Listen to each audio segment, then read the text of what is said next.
Welcome to Viji stitching. இந்த வீடியோவில் சிம்பிளான மெத்தடில் ஈஸியாக எப்படி ஸ்கேலப் நெக் டிசைன் கட் பண்ணி தைக்கிறது அப்படின்னு பார்க்கலாம். அதுக்கு பேக் பார்ட்டை இந்த மாதிரி கட் பண்ணி எடுத்து வச்சுட்டேன். இப்போ பேக் பார்ட்டோட அளவுகளை பார்க்கலாம். ஷோல்டர் 5.5 இன்ச் இருக்குது. உடம்பு சுற்றளவு அதாவது upper chest 9.25 inch. Full length அதாவது பேக் பார்ட்டோட ஃபுல் லென்த்து 14.5 இன்ச் மார்க் பண்ணியிருக்கிறேன். இப்போ இதை எடுத்து வச்சுட்டு கேன்வாஸில் நம்ம மார்க் பண்ணிக்கலாம். எப்போ நம்ம கேன்வாஸில் மார்க் பண்ணுறதா இருந்தாலும் நம்மளோட ரெடி அளவுலேருந்து 1 இன்ச் எக்ஸ்ட்ரா வச்சுக்கணும். இப்போ கழுத்தோட அகலம் 2.25 இன்ச் ரெடி அளவு வச்சுக்கிறேன். 1/2 இன்ச்சு தள்ளி கீழே லைன் போட்டுக்கிறேன். அது வந்து பிடிச்சி தைக்கிறதுக்கு கீழே 9.25 இன்ச்சுக்கு மார்க் பண்ணிக்கிறேன். மேலே 2.25 இன்ச்சு மார்க் பண்ணியிருந்தேன். கீழே 3.25 இன்ச்சு மார்க் பண்ணிக்கிறேன். ஃபோல்டிங்கில் வச்சு 3.25 இன்ச்சு மார்க் பண்ணி ஒரு லைன் போட்டுக்கிறேன். இப்போ மேலேருந்து கீழே ஒரு லைன் போட்டுக்கலாம். இப்போ ஸ்கேலப் வரையறதுக்கான அளவுகளை வந்து ஒரு அட்டையில் மார்க் பண்ணி கட் பண்ணிக்கலாம். இது வந்து ஃபால்ஸ் வந்து வச்சுருந்த அட்டை தான்.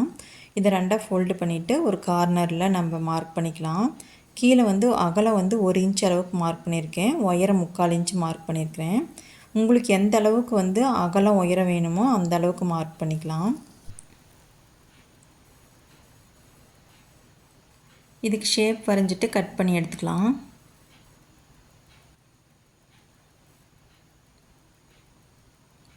இப்போ இந்த கட் பண்ண அந்த ஷேப் வச்சு தான் நம்ம ஸ்கேலப் மார்க் பண்ண போகிறோம். ஃபஸ்ட்டு நம்ம கீழே அந்த கார்னர்லேருந்து 1.5 இன்ச் அளவுக்கு உயரத்தில் மார்க் பண்ணிவிட்டு ஃபோல்டிங்லேருந்து ஒரு லைன் போட்டுக்கலாம். லைன் போட்டு அதனோட மிட் பாயிண்ட் எடுத்துக்கணும். மிட் பாயிண்ட் மார்க் பண்ணிவிட்டு அதுக்கு மேலே 1/2 இன்ச் அளவுக்கு மார்க் பண்ணிவிட்டு ஒரு கர்வ் வரைஞ்சிக்கலாம். அந்த 1/2 இன்ச்சை டச் பண்ணுற மாதிரி 1/2 இன்ச்சுக்கு பதிலாக 3/4 இன்ச்சு கூட வரைஞ்சிக்கலாம், நல்லாயிருக்கும். இப்போ மேலேருந்து கீழே 1.5 இன்ச் அளவுக்கு நம்ம எதுவுமே பண்ணக்கூடாது, அப்படியே விட்டுறணும். அதாவது ஸ்கேலப் அந்த இடத்துக்கு போடாமல் விட்டுடலாம். 1.5 இன்ச்சு டு 2 இன்ச்சு நம்ம ஸ்கேலப் போடாமல் கேப் விட்டுடலாம். கேப் விட்டு கீழேருந்து நம்ம மார்க் பண்ணுறதுக்கு ஸ்கேலப்போட அளவு கரெக்டாக இருக்கான்னு செக் பண்ணி பார்த்துட்டு அதுக்கப்புறமா நம்ம ஸ்கேலப் வரையணும். இல்லை அப்படின்னா நம்ம ஸ்கேலப்போட அளவு வந்து இன்னும் கொஞ்சம் சின்னது பண்ணி அதுக்கப்புறமா நம்ம அந்த மெஷர்மெண்ட்டுக்குள்ளே வருதா அப்படின்ட்டு செக் பண்ணி பார்த்துட்டு வரைஞ்சிக்கணும். இப்போ எனக்கு 3 ஸ்கேலப் வருது, இதுவே போதும். அதுக்கு மேலே நான் ப்ளைனாக அப்படியே விட்டுறேன். இப்போ இதை வந்து கட் பண்ணி எடுத்துக்கலாம். இப்போ நம்மளுக்கு வந்து ஓரத்தில் 1 இன்ச் அளவுக்கு எக்ஸ்ட்ரா வந்து கேன்வாஸ் இருக்கிற மாதிரி கட் பண்ணிக்கணும். இப்போ இந்த டிசைனை கட் பண்ணும்போது அந்த மார்க்கிங் மேலே நம்ம கரெக்டாக கட் பண்ணி எடுத்துக்கணும். அப்போ தான் அதே அளவு கரெக்டாக நம்ம ஸ்டிச் பண்ணும்போதும் வரும்.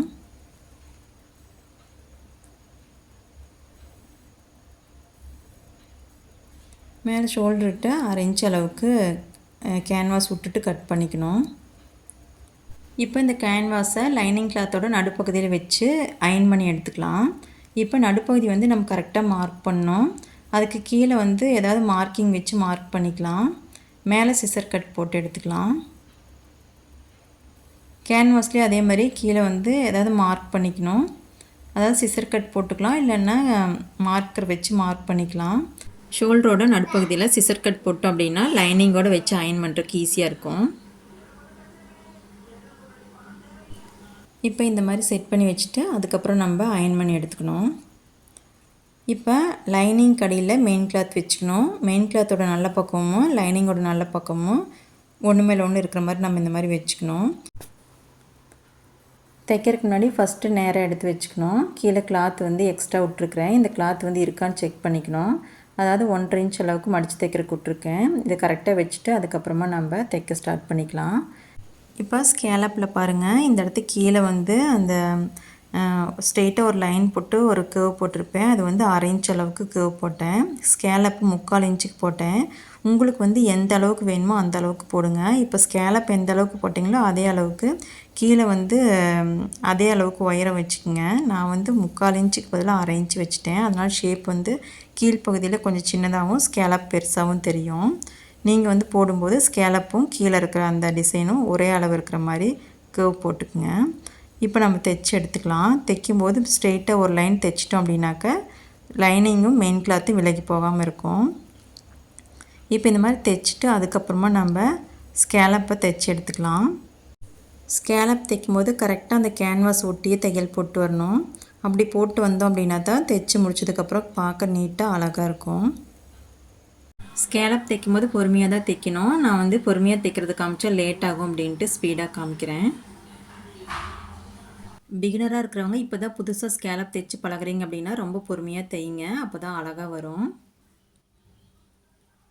தைச்சி முடிச்சாச்சு. இதை கட் பண்ணிக்கலாம். 1/2 இன்ச் அளவுக்கு கிளாத் விட்டுட்டு கட் பண்ணி எடுத்துக்கணும். இந்த மாதிரி கட் பண்ணி எடுத்ததுக்கப்புறம் நம்ம சிசர் கட் போட்டுக்கலாம். சிசர் கட் போடும்போது எந்த இடத்துல வந்து ஷேப் வருதோ அந்த இடத்துல சிசர் கட் போட்டுக்கணும்.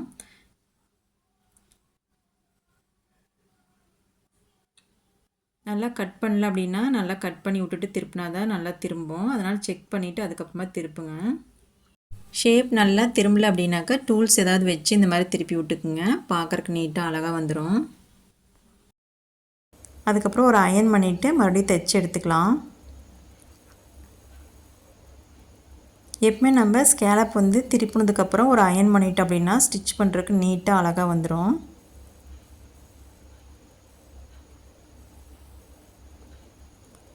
இந்த மாதிரி ஓரத்துலேயே தையல் போட்டு வரணும்.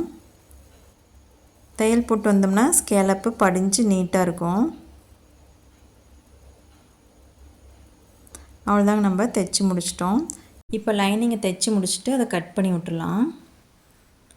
இப்போ கீழே இடுப்பு பகுதியில் மடித்து தைச்சிக்கலாம். 1/2 இன்ச் அளவுக்கு லைனிங்கில் லைன் போட்டுக்கிறேன். இந்த மாதிரி லைன் போட்டுட்டு அந்த லைன்கிட்ட நம்ம வந்து கீழே மடிப்பு வர மாதிரி மடிச்சுக்கணும். ஒரு ஃபோல்டு பண்ணி மடிச்சிட்டோம் அப்படின்னா நீட்டாக இருக்கும். எப்பவுமே நான் வந்து லைனிங் ப்ளவுஸ் தைக்கும்போது இந்த மாதிரி தான் கிளாத் எக்ஸ்ட்ரா விட்டு மடித்து தைப்பேன். இப்போ சைட்லேயே கிளாத்தை வந்து தைச்சிட்டு எக்ஸ்ட்ரா உள்ளதை கட் பண்ணி எடுத்துக்கலாம்.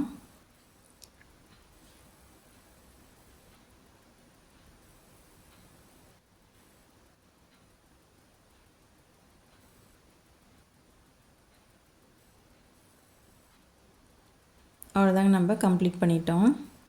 இப்போ பேக் பார்ட்டில் நம்ம வந்து ஸ்கேலப் டிசைன் கம்ப்ளீட் பண்ணி முடிச்சாச்சு. இந்த வீடியோ உங்களுக்கு புரிஞ்சிருக்கும் அப்படின்னு நினைக்கிறேன். இந்த வீடியோ உங்களுக்கு பிடிச்சிருந்ததுன்னா நீங்களே இதேமாதிரி கட் பண்ணி தைச்சி பாருங்கள். தேங்க்யூ.